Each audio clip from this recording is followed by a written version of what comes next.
Good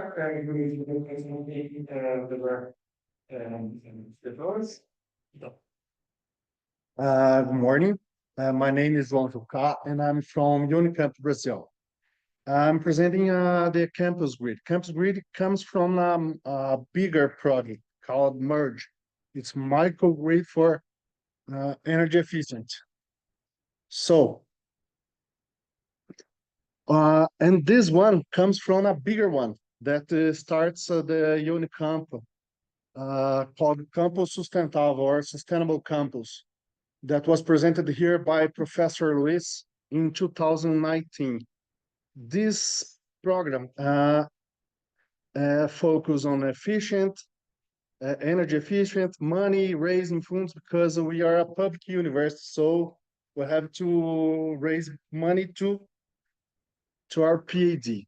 And merge comes from this idea of energy and fundraising.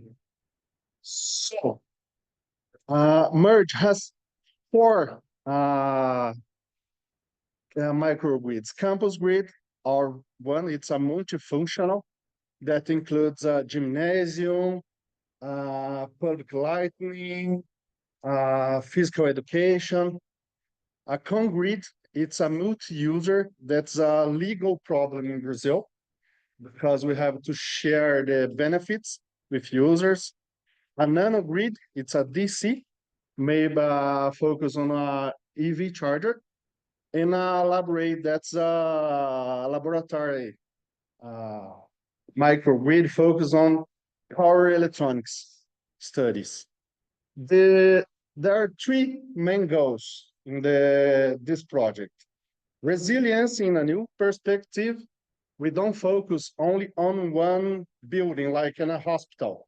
We have an area that is a gymnasium, physical education, public lighting. Like public lighting doesn't need resilience during the day, but it's good at night. Gymnasium doesn't need it if you don't have an event there. But in case an event, by Brazilian regulations, we need a supply, an extra supply there. So we are trying to use this to change the regulation there to use microgrid as a resource, a spare resource. We pioneer because we have isolate microgrids there, but there are no standards to connect microgrid in Brazil. We can go on grid or off grid. Now we are trying to be hybrid and create the legislation about it, and to create knowledge there, to create to people to, how can I say, to spread the idea of microgrid and knowledge about it there. Its infrastructure have to be improved by to create by a battery, LFP battery, smart, the PCC, the point of common coupling. We raise a smart key that can be controlled and monitors the energy quality. A natural gas generator. And we also improved or upgraded our PV generator. We raised it to 565 kilowatt peak. So this is the fact of physical education.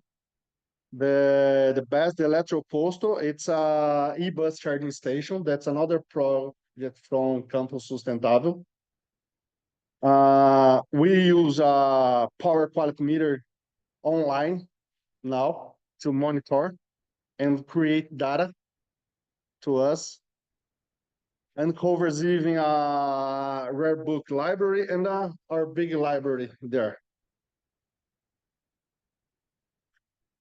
We have a total of 3.68 megavolt ampere transformer. That is also really above the demand there. it's about 0.6 megavolt ampere. And we also have a real-time monitoring. There's autonomous. It's in fact the whole it's autonomous because we program there, but the smart key is more autonomous because it decides what it's going to do with the missing electrical parameters. And there's no autonomous mode when every decision passes through EMS, the energy management system. Also, this is it's where it's located. It's a high density population during the lunch because there are the university restaurant is there. So we are not able to use Wi-Fi to connect all points. And then we create a fiber optic ring to connect everything in there. Here, there's the key, our best, and all the new, it's our new low voltage smart board. Our best, it's 1.1 megawatts of power and 1.27 megawatt hour of energy. It's from Hexen, a Chinese company. This is a simplification of the operation. When it's connected, it's like an user with own generation. It can export energy or supply part of total energy of it. When it's disconnected, there's two ways of disconnection: forced by the voltage or programmed. And this has the autonomous monitoring when it's fault detection. Our model, because of the budget restrictions, are based on disconnect all loads. We count a blink. When it's off, we blink the system. We form the grid with the best, and then we start in a ramp, come back all the loads. And this is when the loads are done, the systems keep monitoring to the idea the time, the autonomy, and the loads. And if in case the grid doesn't get back, it starts to cut the priority. Then come the idea of multifunctional. During the day, lightning is not prior, but during night it's good. The physical education has some freezers there. Then they are priority. Gymnasium, just during events. This is the idea of multifunctional. And once it's the or programmed, it's decided to reconnect it, the key is closed, and the base stop being the grid formation to get back to grid following. To the transition from grid off to grid on is seamless, but to grid on to grid off, I don't know the exact word, but we call the blink. Everybody goes off. The communication, also the communication and control systems, every has an even more energy backup, like a no break. Every place has a no break to assure that communication and control is on, even if the energy is off. And this is the idea where the energy efficiency gets the microgrids. We are forcing the microgrids influence the efficient, but it might be the opposite. But it's the public, the state, and so we have force because when you have an efficient grid, you can spend less money implementing a microgrid. So there, I think the colors are universal. The green means that we already had this upgrade. The yellow, we already had the money to upgrade the public lighting. That will be our biggest gain. But by bureaucracy, we're still waiting for this. And the red one, we are waiting someone write a research paper in this area. But it's already possible. We have a work group that map all the transformers at Unicamp. Here, it's only the campus grid area, 3.68 mega. Unicamp has 88 mega in a substation that reaches above 25 mega. So there are a lot of energy warming the Campinas area. And this brings some gains in them and in BES and in the energy bill. The idea is to get efficient to apply energy efficiency. You can you can gain autonomy or decrease the BES size. That's the idea.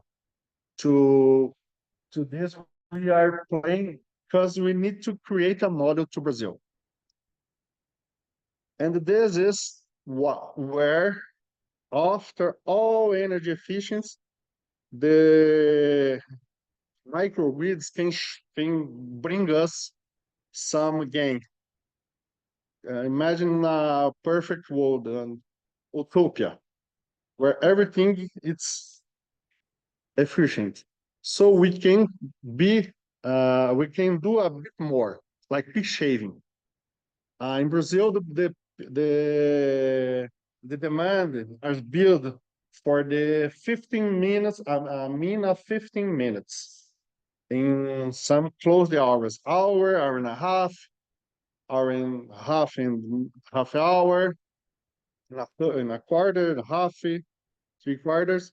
So with operating this brings us a really huge amount of money back, saving. Okay.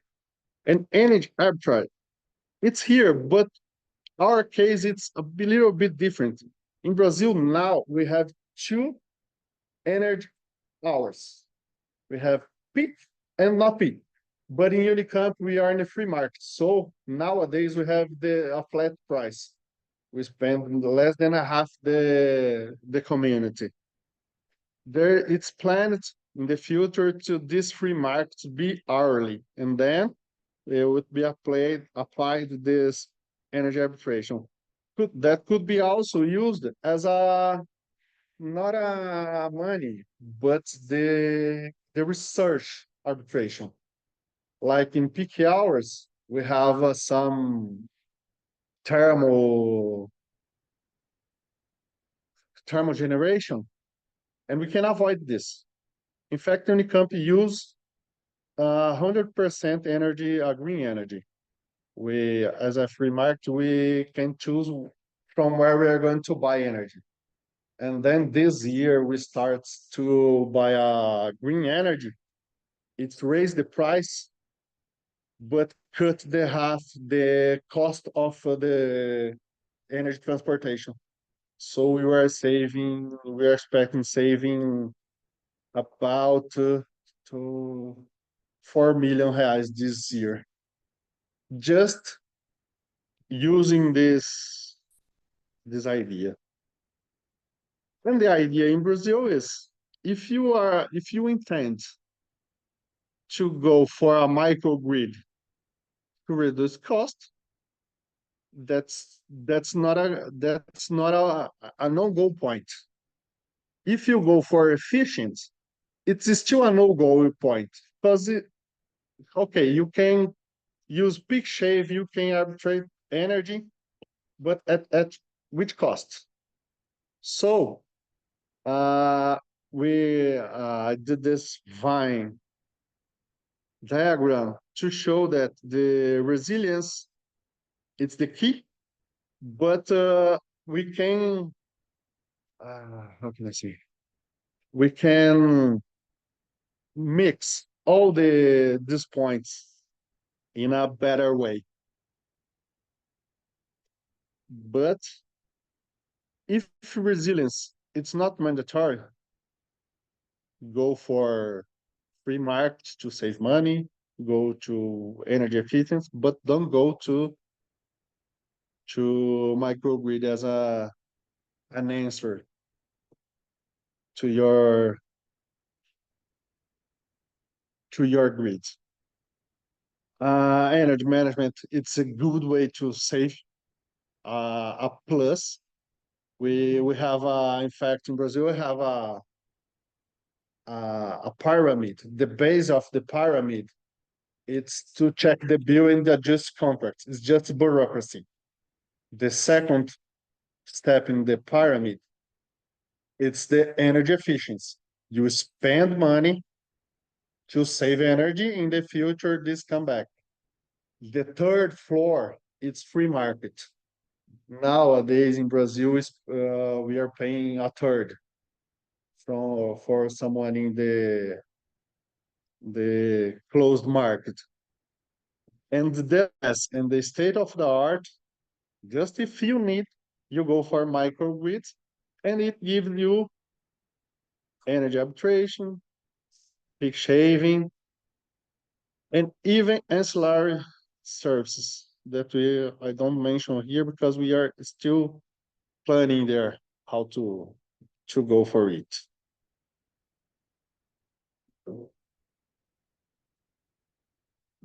It's over. This is a thank you to our who provide our salary. That's interesting.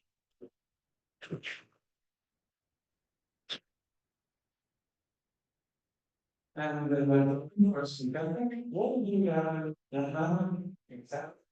Thank you for that. It's very interesting. Congratulations for this work.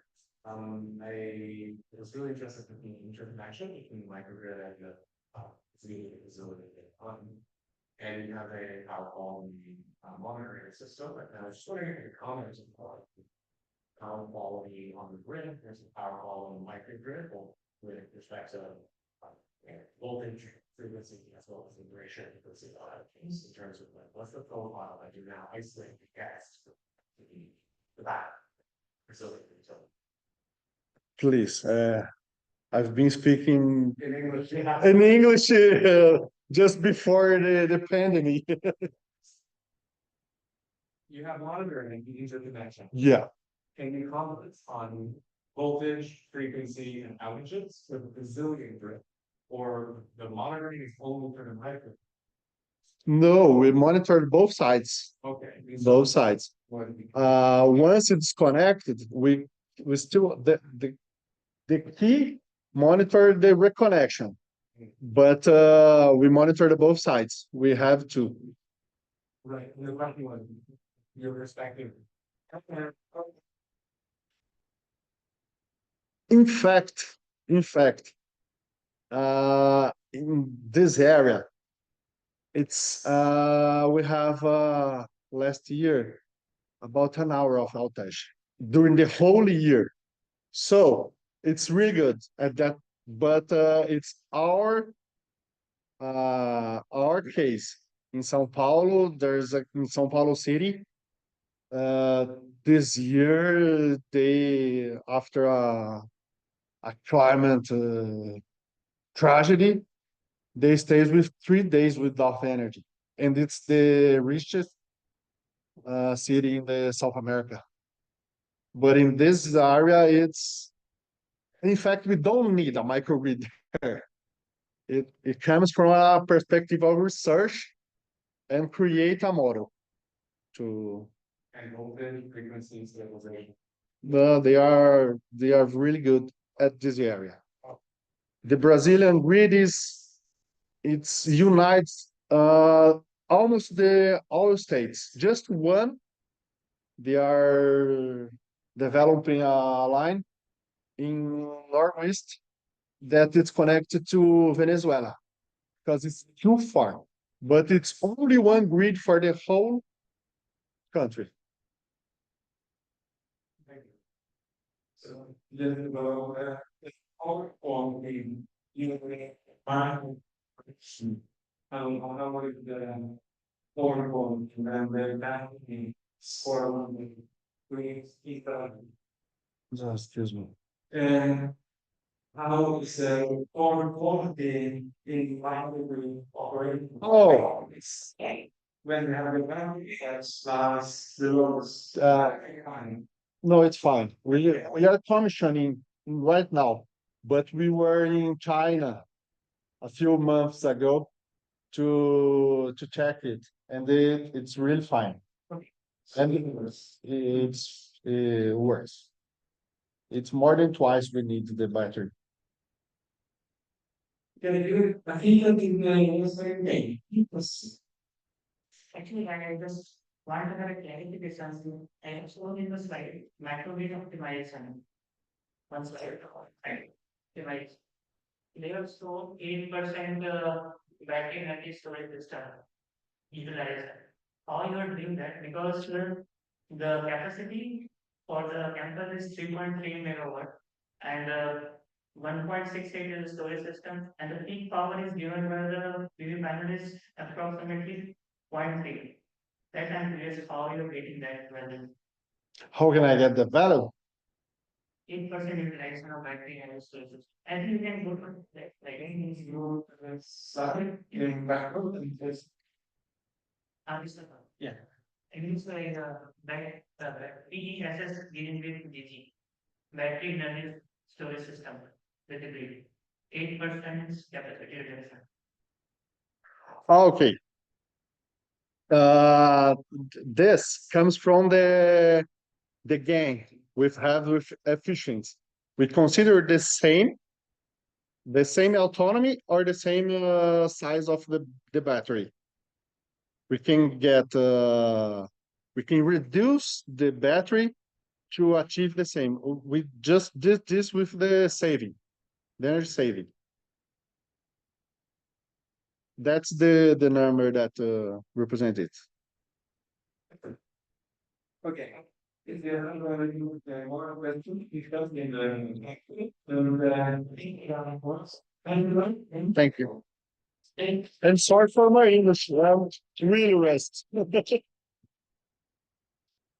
Thank you. Okay. And then we have